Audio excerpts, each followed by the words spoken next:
Okay, we're going to begin starting this afternoon's live Q&A. For everyone in attendance, basically this is for Pakin's wonderful workshop.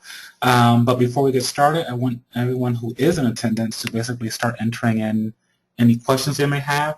I'm preparing all the offline questions as well so that we can have a constant flow going on.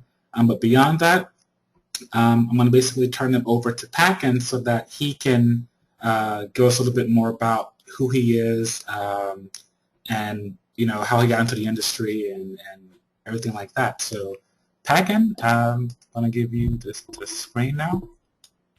Okay. Can you, 1 second here. Can you see my screen? Yes. Okay, great. So yeah, my name is Pakin Liptawat, and I've been doing video games, animation, since about 1996, 95, 96. I started out actually straight into video games out of school from Art Center. I have I actually have a transportation design major degree, but I was more interested in actually designing for entertainment. So I ended up, I started out at Kronos Digital Entertainment, where we did a lot of PlayStation games, Nintendo 64, some of the early stuff. And then I stayed there for a while until I took a stab at television animation, where I went to do background design. And my first show was the Batman, and from there I kind of just hopped back and forth between games and animation. And right now I'm currently at Nickelodeon, doing props for Teenage Mutant Ninja Turtles. There's going to be a new CG version of that coming out. So that's kind of my background in a nutshell. Okay. So Well, are you ready for the first I have question, I guess? a question. How hard was it for you to get your first job? My first job was, before I went full-time, one of my instructors at school referred me to do actually it was some storyboard work, which I picked up at, coming out of school, you're basically hungry to do anything. So it wasn't that hard. It was harder to get my first full-time gig. And back then there wasn't as many opportunities, I think, but the main thing is to just make friends with people. Don't learn as much as you can. Make your contacts in school, because those are the people who are going to be referring you, and they're going to be remembering you later down the road when you're looking for work.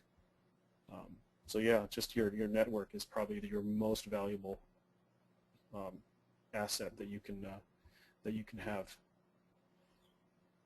Okay, and basically then, for you then, what was your greatest source of inspiration for why you do what you do? I had a lot of, sources. There's the typical, I saw Star Wars when I was a kid, and so I wanted to do this. I had lots of different sources, like the obvious, movies and games that you grew up with, and then there were certain artists that you would look up to. I remember there's one point where I still wasn't sure that I wanted to do cars or wanted to jump into to entertainment, and this artist came in one of our classes, and some of you guys probably heard of him, Ed Natividad, And I remember he came in and showed his book, and I was just, wow, his work is amazing. So um, I remember that was one of the moments where decided this is what I want to do. Okay, So yeah, you can take your inspiration from anywhere. that's awesome. And typically, how long does it take for you to complete a particular environment sketch or rendering?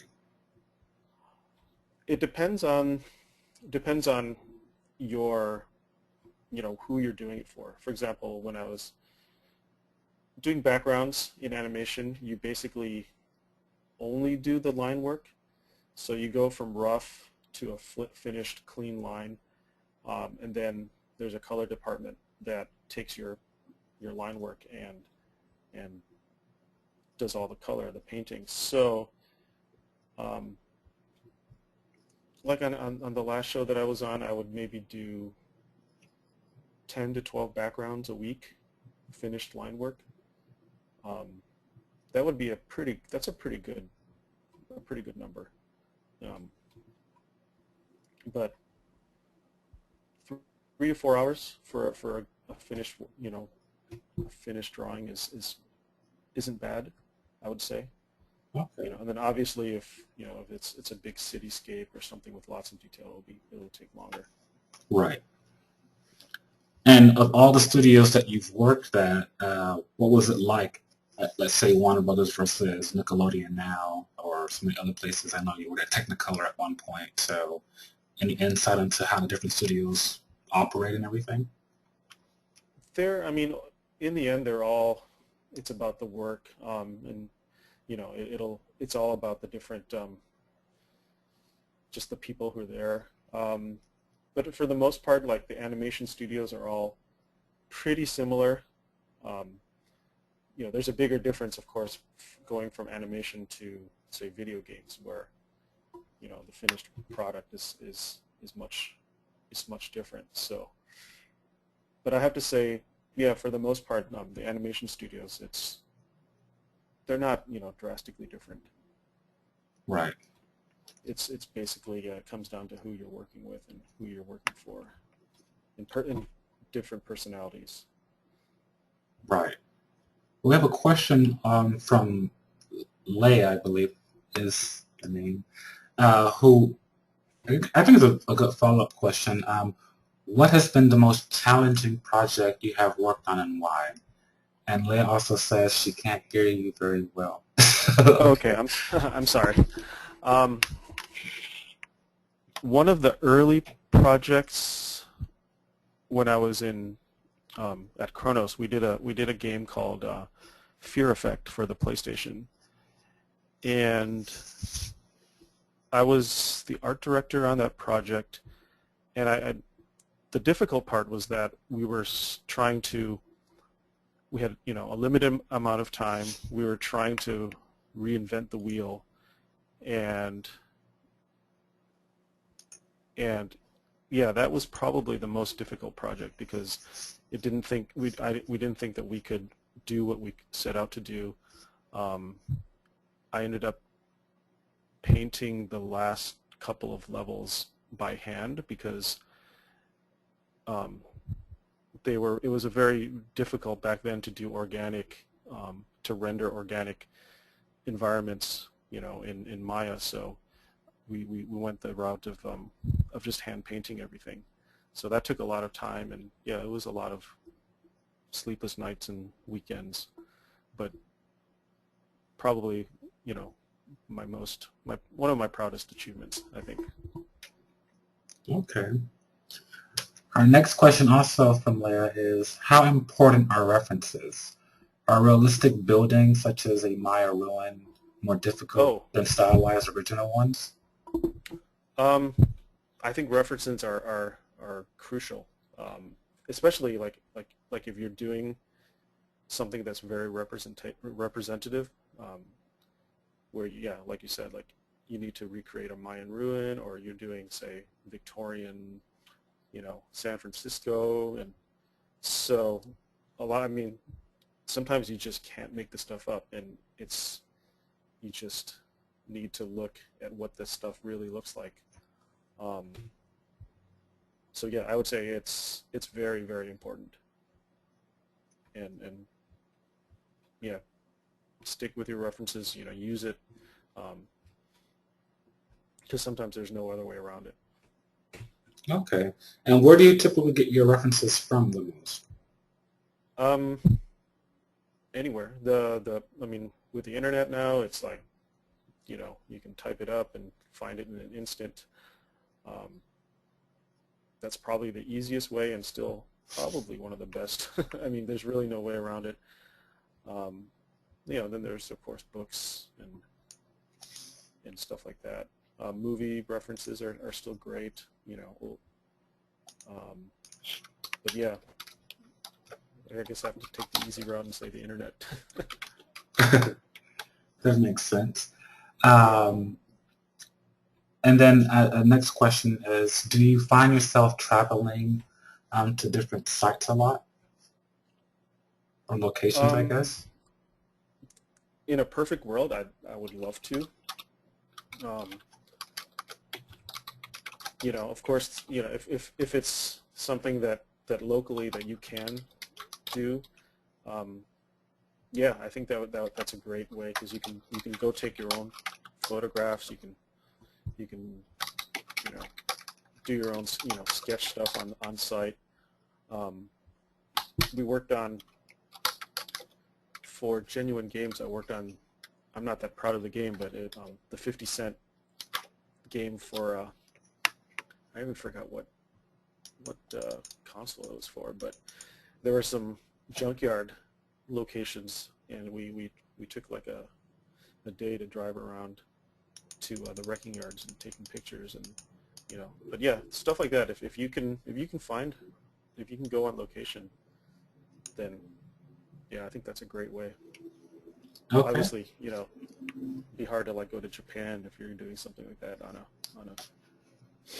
A tight a production production. schedule. Yeah. Yeah, exactly.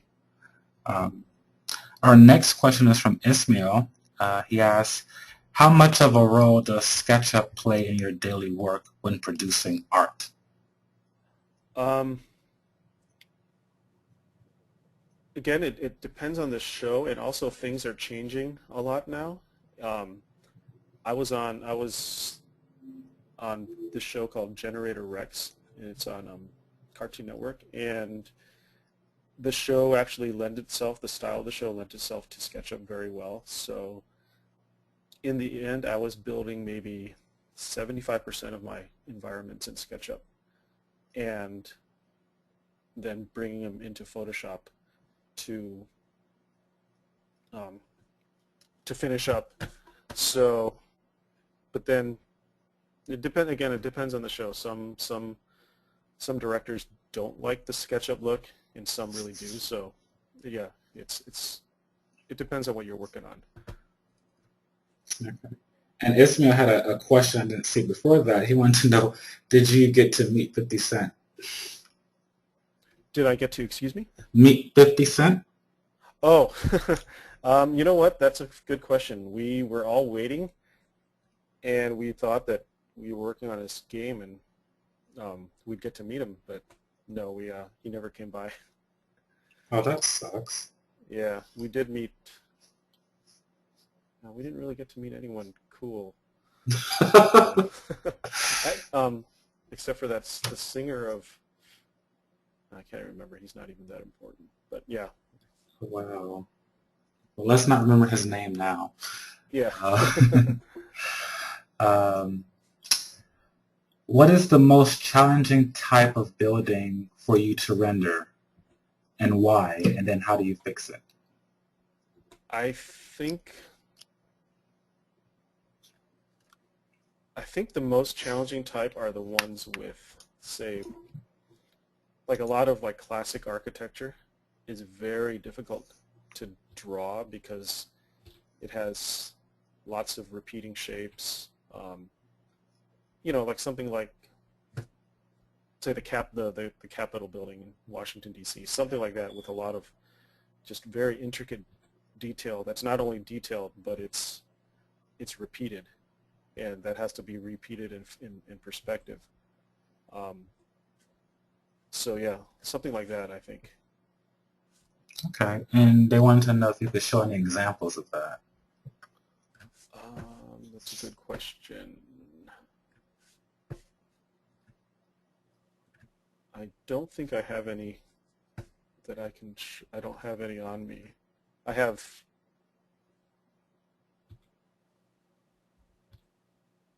I'm looking through my.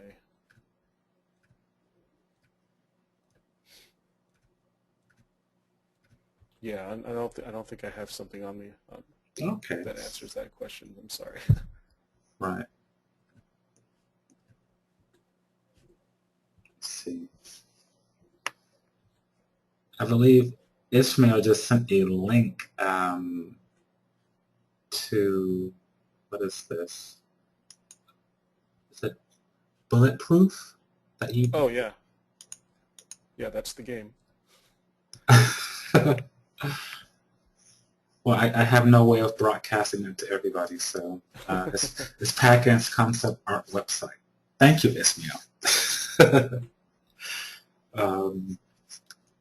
Okay, cool. So what is this that we're seeing now on your screen? Oh, so this would be an example of this is something from early, I think first season, one of the first episodes of Rex. But this would be an example of clean, finished line work.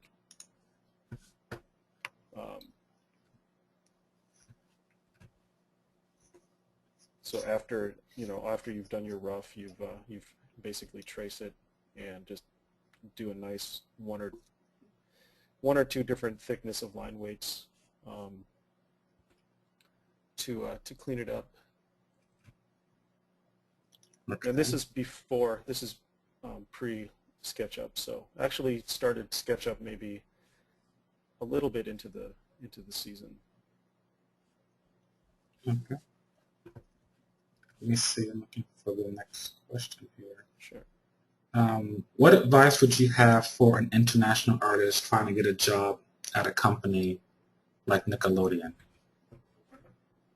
I would work on your book. Try to maybe find a, send your work in and follow up, and just,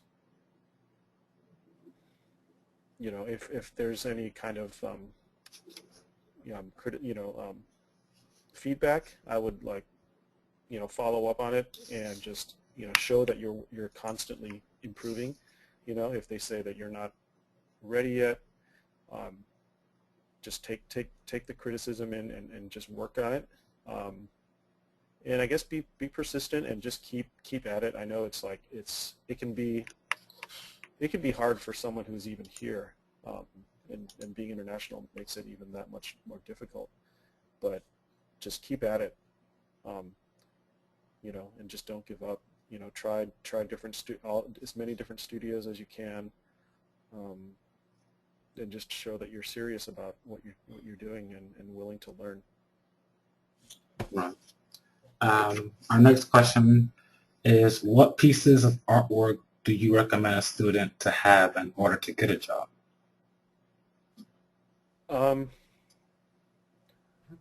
I think one of the most important things is not always your finished work, but to have a good sketchbook, have a good,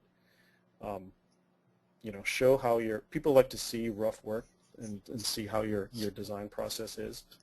Because sometimes it's easier to learn the finished technique as opposed to, oh, this person can really solve problems and, think on the fly. And so don't be afraid to have rough pieces and even throw in, parts of your sketchbook. Or I know everything's digital now, so, but yeah, have rough work is great to see, and people sometimes don't realize that. Right. Okay, the next question is, how does color affect composition? Like, is there a particular color palette you like to work with? Um, I usually don't think of color that much as I used to. Mainly because now, I mean, mostly since I've been doing mostly animation work, and we're so specialized. But back when in video games, I think that would be one of the things that I wanted to work on more, because I tended to stay with certain palettes and color combinations. So I think, don't underestimate like how important color theory is, and if you do tend to stick with certain color palettes and try to like venture out of your comfort zone. But yeah, like right now we don't even think of color. We're strictly design, at least in what I'm doing in animation. But in Okay. video games, it's different. Concept artists have to deal with, color, and, they have to deal with materials, textures, and, along with the design. So, yeah, it depends on where it is you're working. Right. Okay, I have a multi-part question from Leia. Sure. It says, in the sketch that you were doing, can you show us an example of how lighting can affect the feel of the scene? Is that something you do on a daily basis? I have problems with that because I feel it can hide hard work I've done. Yeah, I think what you're saying is you design a scene, and then all of a sudden you light it a certain way, and all the work that you've done will, like, certain parts of your drawing will disappear. You can take that into account as you're doing it. Maybe like if you kind of have an idea that I want to concentrate on a certain part of the scene,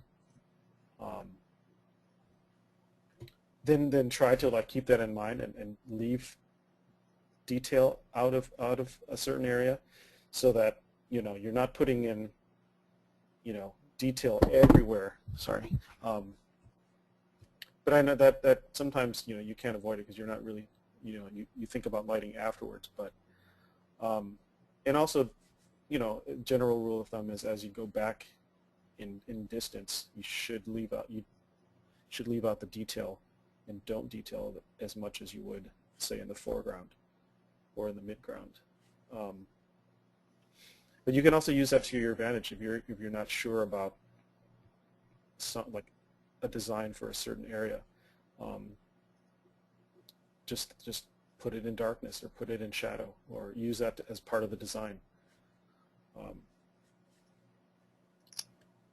Also, do you have any examples you could show of some good lighting and sketching working together? Let me see here.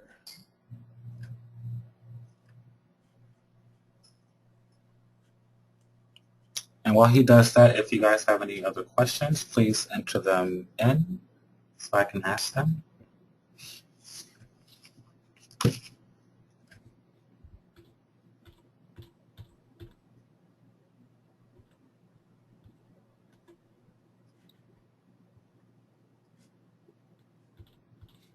Also, let me make sure that about. So you wanted to see a case where lighting sets the mood, or Well, basically, it shows a good balance of what you put in as far as your detail and sketches, okay. and then how lighting basically help bring it out even more. There's really no line work to this, because this kind of came about as a sketch that I tried to finish up, but like I kind of concentrated all my detail in this, the splintering wood here, and then there's really nothing going on back here, but you kind of, it's so dark that you kind of just get the sense that this hallway is really creepy, and it moves back. Let me see if that's, I don't know if that's the best example of what you're looking for.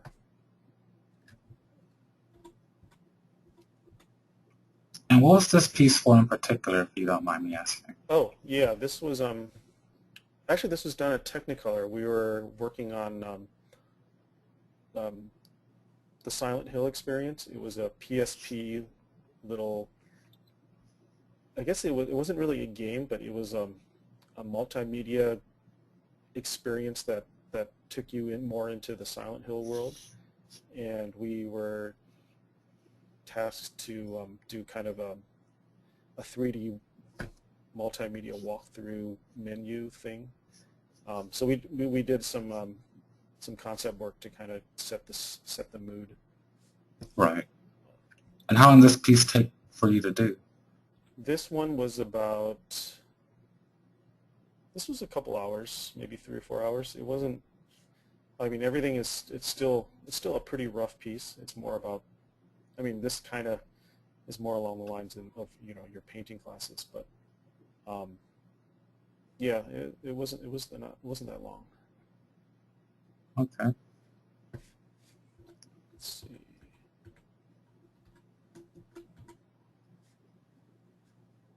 And while you're still looking for those pieces, I have another question. Sure. What is the difference between background design for TV series and environment design for film or games? For TV series, there's pretty much the process goes, design, layout, then it goes to color, which the color they pick colors, paint the mood, set the lighting, and then these pieces that we do are then sent overseas, where the animation studio actually uses them as reference to do all of the scenes, because there's no time to, let's say in one 22-minute episode with 3 acts, there's no time for us to like paint every single background that happens, but we basically take, let's say there's a background that happens, we design it so that maybe like we capture a couple angles, and then if there's any other angles overseas, we'll take care of it based on the designs that we have sent over. Video games is there's more of a, the concept art is since most of the art is done in-house, there's no need to like send over all the designs. So I think the concept art is more of they also take care of the color at the same time and lighting, so it's a little bit more of a different combined feel for design. It's not broken up as much into design and color and background paint and stuff like that. And film-wise, I'm not that sure. I've never ventured into that, but I would assume it would be very similar to kind of like probably similar to games and animation. Okay. And I have a couple more questions. Sure. And they keep asking to see examples. And also, if they could you speak up a little more? Sure. Okay. It's kind of weird because I can hear you fine, but I guess it's different for whatever reason. Okay. No problem. Okay. The next question is from Ismail. Any tips or exercises one can use to get better at coming up with interesting compositions? Yes, I would say,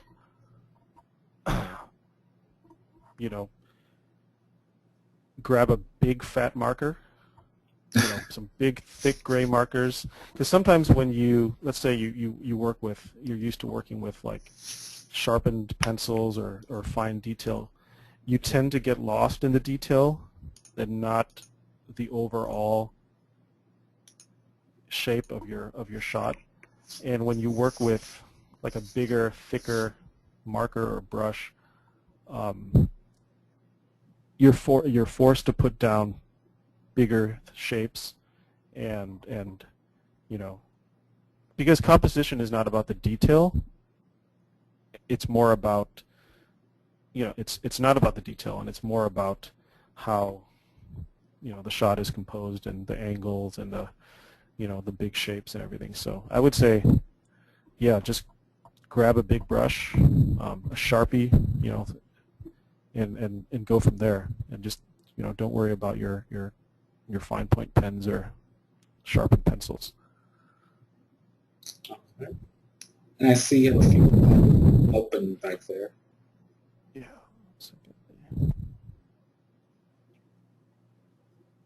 So these are just various pieces from. This one is a piece from the 50 Cent game. Looks cool. Just some old quicker sketches.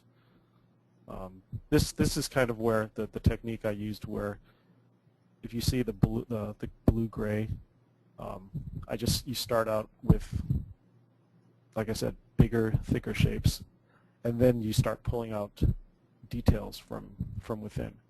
So you're more concerned about the silhouette, the composition, and then okay, once I got that, then now I'm gonna start adding and filling in the little details.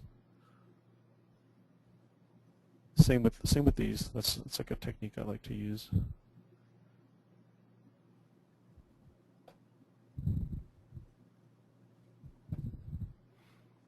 And these take about how long, these examples?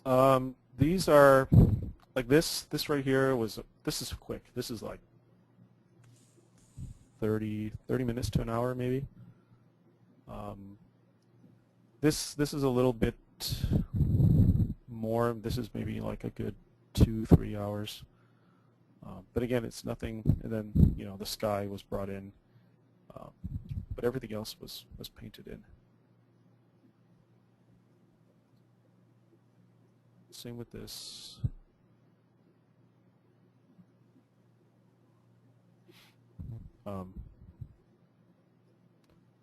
Probably about 2-3 hours worth of work. Very cool. Leah actually asked a question. Can you show us some tips of how to keep our overall perspective accurate in a complex composition? I tend to get lost. I can kind of maybe, let's see.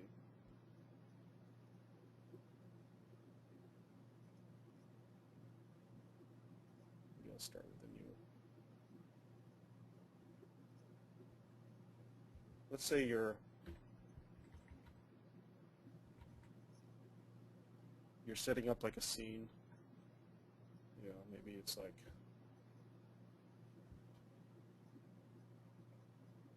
a complex scene where. I don't think they can hear you. Sure. Okay. Can you hear me? Can you guys hear him? I guess they want you to say something. Okay. Can you hear me? Hello? Yeah, Ismail can hear you. I'm not sure if Leah can. Okay, I'll say continue. What I would do is definitely keep your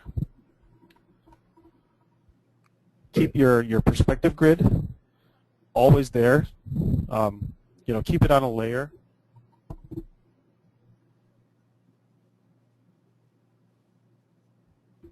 And if you're not sure, just keep referring to it. Even if you do set up like a 2-point with your vanishing points off the screen, at least keep the lines there.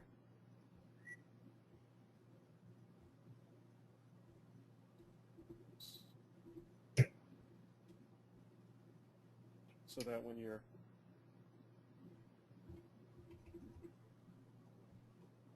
drawing, you're freehanding.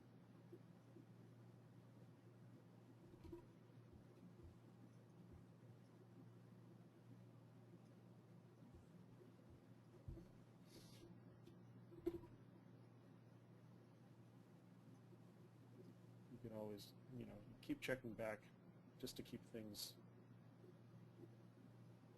So do you typically, which actually is another question that Ismail asked, start out with gray tones and then you start coloring, or are you like a, Yeah, that's kind of the whole idea of blocking in like sketching, because sometimes, especially if it's a concept that you're still trying to design. Um, I like to just work really kind of light until I figure out what it is that the shape is. So then from there, then you can really pull out the exact shapes with a darker line. And because it's you kind of work kind of light, you can even leave that in there, or do a layer where you clean everything up with a clean line.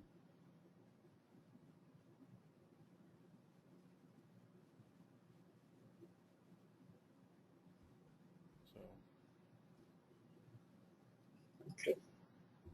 and if you can get a little closer to your mic, I think you're fading out back there. sure.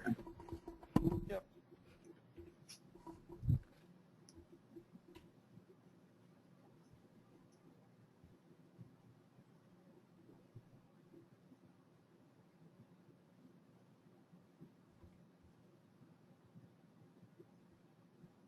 So I wonder, hopefully that makes sense.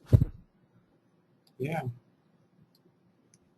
So you typically, when you're drawing, have particular, let's say, shape in mind when you're sketching, or is it something that just comes organically from you just putting down a form or something?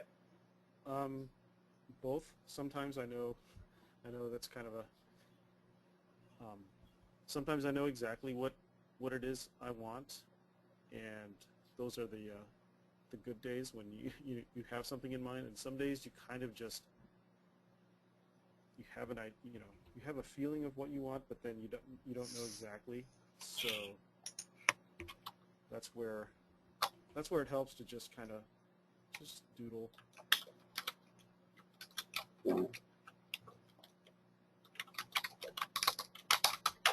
And trust me, I mean, I throw away more work than you keep. If something is not it's just not feeling right, then I just erase and then start over. Right.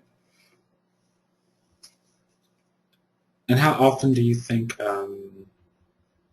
like, you do a particular sketch to get the look right? Like, do you go through multiple iterations, or is it something that you just draw over the same image until it looks right, or? Sometimes it depends on a lot of times when you're working, you're under a lot of serious time crunch.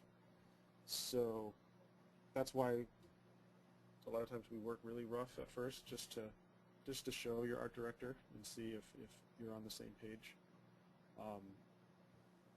And then from there, you know, once if you're close, hopefully you're on the same page with your art director or director, and you don't have to make too many iterations. So it all depends on who you're working for Okay. and how tough of a design project it is. And another question came in. Any suggestions on how to add color to a grayscale image? Yeah, one good way to do it, I can actually go back to that other piece, the piece that we did. A good way is, and I'm just gonna flatten this image just for here.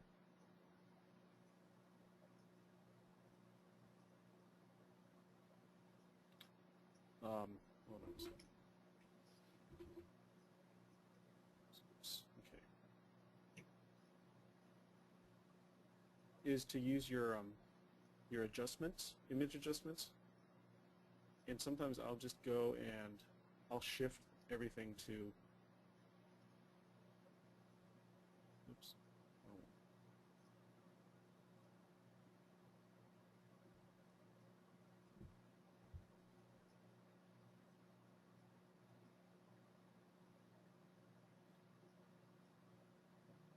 And then from there you can start bringing in color. Because sometimes it's easier to to start with just a tone, and then what you could also do is use a brush and use the different brush modes to kind of bring color into your image without losing the line work.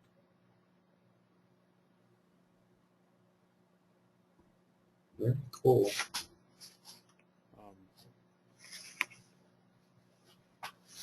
You know, something like that. And you could always just make a copy your image, so in case you don't like it, or you could also even blend them together. Right. Yeah, this is where you can take advantage of Photoshop. And when you're working in Photoshop, how many layers do you typically work with on average? For me personally, the less layers, the better. Simply because sometimes I'll get, you know, once the layers start interacting with each other in a lot of ways, it's hard to control it. I don't know if that makes sense. And then as I work, I also like to flatten. If I'm doing color, but then that's just my preference, personal preference. But some people like to keep all their layers just in case they want to change something. Right. Or keep a version of every file. But I like to consolidate, because sometimes it just saves me time, like later on the road. Okay. Well, actually, I think are there any other questions that you guys out there have? I think I went through most of the offline questions I had. Okay.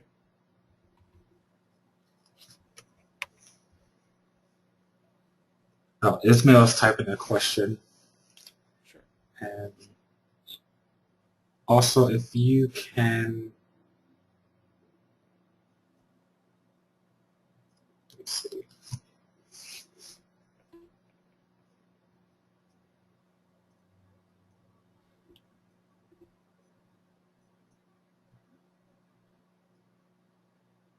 This is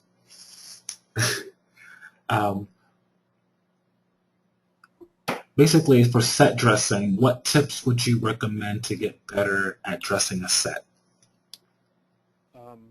This is where I think reference comes in. Like, if I need to set up a, 1950s, style modern office, I go and just look at the reference and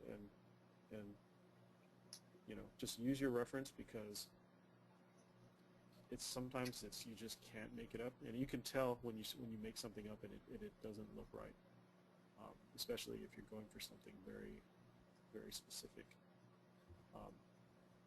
Yeah, just use your reference. There's no substitute. Right. Let's see.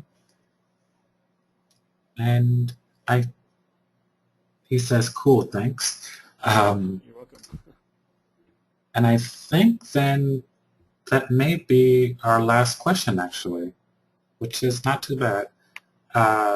So I guess we can, for the most part, well, Leah wants to know what happened to the sketch you were working on earlier. Oh, let's see, where this one or I think the very first one that you started when we were practicing. oh, hopefully I didn't close it. I think I wasn't very happy with how. Hold on a second.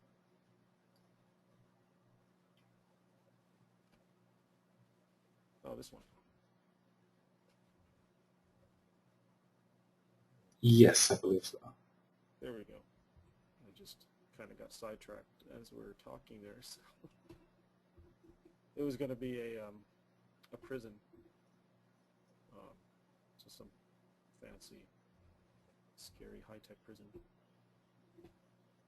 with kind of castle-like towers. But yeah, this would be a case where I would actually go in and probably clean up my perspective. Sometimes it gets tricky when you start getting like close to the ground level, like around here.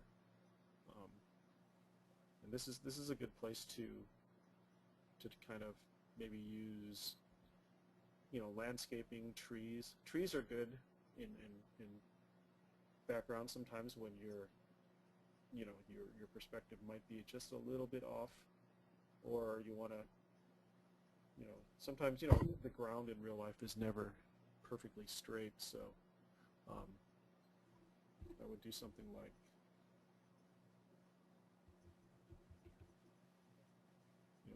use like an uneven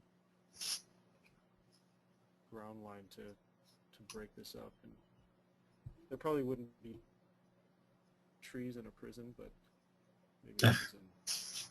And this is something that you use as a background piece? This could be, yeah. This would be, let's say this were for a show, then the final piece would, I'd make another layer and do a nice clean line. Just like a nice.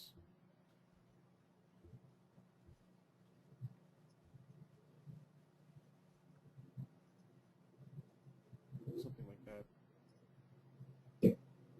Kind of like that other piece that I showed you. Right.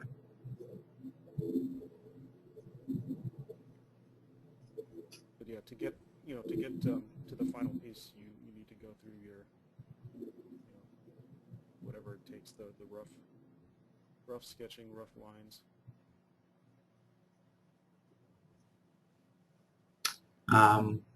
Another question, Sure. which I think is a pretty good one, a little bit involved though. Okay, no problem. It says, well, let me see one second. Okay, what is the career progression for an environment concept artist? Where do you see yourself in 5 years?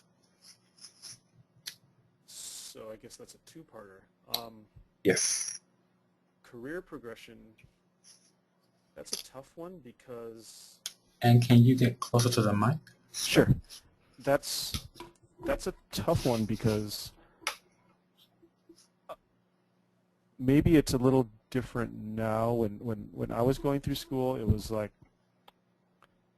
we didn't have, at Art Center, there was no entertainment design curriculum. I was lucky because I had a few teachers who were doing that, but they all did it on their own, and so I had to do a lot of independent study. We didn't have Photoshop yet. I taught myself Photoshop after graduating from Art Center. But now we have all these schools that are specializing in it, online forums. It's the best way would still be get your work as good as you can get it, no matter how, take whatever you need to do, take classes, practice on your own,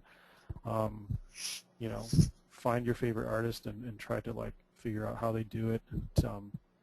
Draw and then you need to get that break, get your foot in the door.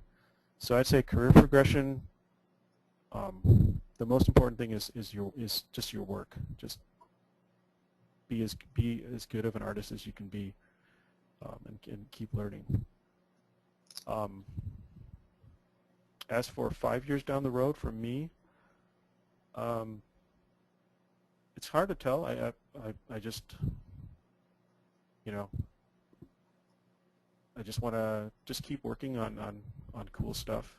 There's a lot more CG shows now that are coming out, and actually Turtles is the first CG show that I've been working on. So it's kind of like an area in between animation and traditional animation in games. So I see a lot more blending of the two. So yeah, I 5 years from now, I'll probably still be working on a show, doing what I'm doing. Right. And I think that's a great place to basically end on. I'd like to thank everybody for attending today's live Q&A, especially Pakin for giving us his time on this Sunday. For the most part, really cool workshop. And for those of you in attendance, make sure to remember, check out the other workshops that we have available online, and also the master classes. Beyond that, thank you all for attending, and have a great rest of your weekend. Take care. Thank you, everybody. All right.